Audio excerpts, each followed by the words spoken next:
We live in a world full of media streams, social platforms and devices. Countless files in different formats can cause quite a few headaches.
Need to run Windows on your Mac? Parallels Desktop makes it simple to integrate Windows apps into your macOS workflow. Install Windows in minutes and stay productive without hassle. Run the apps you need, when you need them, with full compatibility with the latest macOS and Windows. Get the best of both worlds. Download Parallels Desktop today.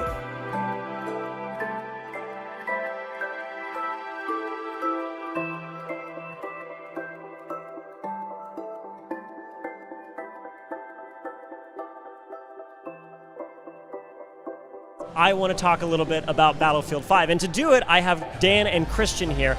You guys are from DICE. We're going to talk about, obviously, ray tracing. It seems to be the topic of the day. Christian, you're more on the technical side, so I just want to ask you, what was it like to implement it into your game and actually see it come to life? It was really cool to see these things that we have, like imagine for many, many years, like what happens if we can ever do this real time, right? What would it look like if we got all the details and everything that we can do with ray tracing in a game? Have you seen, maybe in some of your early tests, playing around the office, have you seen some people take advantage of ray tracing or just bring in players affected how you're actually experiencing the game as you play it? Yeah, so we bring in player builds. And so they've been playing Battlefield 5 before ray trace was implemented, and we saw them play a certain way. They have a very core sense of your traditional Battlefield, they're going for C, but what they don't take a feedback of it a couple weeks ago in Stockholm, pulls in behind cars, it totally changed up the way they played, absolutely. From performance, our goal is really to have it super smooth.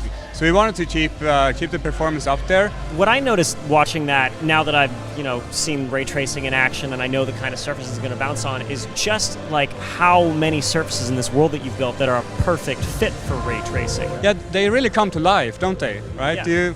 You think there are some surfaces, there is the water puddles, and there are probably a few windows here and there, but when they come to life and they really show the gameplay that is all around them, you start to pick up on, hey, there's a lot in these scenes that we didn't really think being reflected before. Rotterdam is a great level for that. Some of the other levels that we could see in the trailer, I think can be really, really fun ones as well to see. Yeah, so beta's coming up on September 4th for early access, and that's going to be worldwide, all platforms, and then 2 days later, anybody could jump in. It's going to be completely open beta, so have at it. What are they going to be able to do in the open beta? So you're going to be able to play Rotterdam on Conquest, so our classic mode. That's what Battlefield was built on. And then you're also going to play Arctic Fjord, which you saw in closed alpha on Conquest Grand Operations, but with all the improvements that we learned from closed alpha. Very cool. It's been a pleasure having you on this couch. Thank you so much for coming in, guys. Yeah, thank you. Thank you.